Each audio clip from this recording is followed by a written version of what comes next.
With Jan-Åke Jonsson, who is Managing Director of Saab Automobile. Jan-Åke, it's been more than 8 weeks since General Motors and Koenigsegg Group signed a non-binding agreement. Well, I'm happy to report that General Motors and the Koenigsegg Group have actually signed a share purchase agreement, which is a milestone, of course, in the developing the new ownership structure. And whereas there are still some issues to resolve that will be resolved in the next few months, this is of course a very important step in order to secure a bright future for Saab. Now, crucially, does it mean that there's enough money on the table for a viable Saab for the future? Well, it's of course so that securing a new ownership structure together with financial support from General Motors and the Swedish government, we have secured the future for Saab and the developments for Saab going forward. Well, this deal with Saab and General Motors is now going ahead, but why has it taken so long? Well, actually, from our perspective, we think we moved quite fast. It was only about 8-9 weeks ago since we started getting into the process of looking at all the details of Saab. And now we have reached so far to sign an SPA, a share purchase agreement, which we're very proud of, happy of having reached this point. So we have great plans for the future of Saab, and we will do our utmost to build an exciting, strong company, and of course that's good for the Saab employees as well.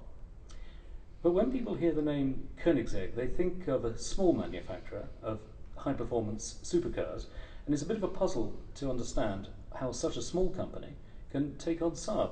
How are you going to organize it? Yeah, of course. We get that question a lot of times, and it's actually not Koenigsegg, the supercar manufacturer, who is buying Saab. It's a company called Koenigsegg Group, where I personally and the supercar manufacturer is a part of. But we consist of a group of entrepreneurs, Swedish, Norwegian, American. Of course, it's a Swedish company, but it's an international base behind. And within that group, we have the strength and energy and know-how and will to get this job done. And will conclusion of this deal secure Saab's future and the jobs at Saab, which are very important? Well, the good thing with the business plan that we have now jointly also developed together with the Koenigsegg Group, there will be a strong focus on the activities presently in Sweden, which is the development of our new vehicles as well as the manufacturing of our new vehicles. And that is, of course, good news for the Saab organization. Now, Saab is a company that evokes a great deal of passion around the world. There's a great deal of expectation hanging on your shoulders. What actually attracts you and your fellow investors to Saab? Well, it's a very unique brand, and it's got a great heritage. And I actually heard the other day that Sweden has the most innovations per capita in the world, and that has been seen through Saab's history. Well, you can see that with their products, and we want to kind of recreate that and make it unique, Swedish, innovative, environmentally friendly, and of course fun to drive. Obviously, these negotiations have been between General Motors, Saab's current owners, and Koenigsegg Group, but how involved have you and your team at Saab been in the process? Well, we've been fortunate to be a part of this process already from the beginning, from the time that we developed the prospect as well as the presentation to different potential buyers, as well as, of course, during the negotiation, the development of the business plan. And up to this date, we have, on different levels, been heavily involved in all the discussions taking place.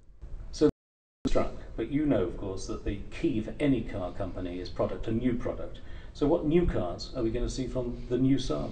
Well, the first one coming out is, of course, already in pipeline. It's the new 9.5, which I've personally driven over the summer. And I think it's a great car. It's very important for Saab's future. Then we have the 9.3X that's just been launched, which is also a good complement in the product lineup. Then we have other cars coming out in the near future, which is also in the pipeline, so to speak. I can't get into too many details right now, but we have a lot of new products coming. Now, back in February, Saab filed for legal reorganization under Swedish law. What happens to that process now? Well, the current extension of the reorganization expires on August 20th, and we have decided that we will not prolong that. We see that we have achieved everything we set out to achieve in our reorganization plan related to dimensioning the organization properly, creating a better balance between supply and demand, reducing our inventory, as well as, of course, restoring our balance sheet by achieving a composition, writing down our debts by 75%. So now is the time to exit the reorganization as we have achieved all of these objectives. And there is the money on the table to make it all happen, because a lot of people have been wondering about that too. Absolutely. I mean, money is of course an important factor, and we've been working together with the Swedish government, GM, and within our group to secure finance for Saab, and we're well on our way, and it was enough for us to sign the SPA, and we have the next important step in front of us during the next months to get the whole deal done. So, new owners, new organisation, reorganisation, what does the future hold for Saab? Well, I think the future is very exciting. First of all, in the short term, we're happy to report that we have a production schedule that is full over the next 7-8 weeks. At the same time, we're now starting the launch of our new products, starting with the 9.3X this summer, followed on with the 9.5. And these are, of course, excellent news for Saab going forward. We have been fortunate during this whole process, and I know also in the future, to have a tremendous support from all the people involved in Saab, whether we talk customers, dealers, employees, and I think everybody's happy that we have taken another important step into securing the future. So we have to continue to work on what it remains to close this deal, but for the time being, I'm very happy. It is a huge challenge, but it's an challenge, and we're very confident that we will make this work.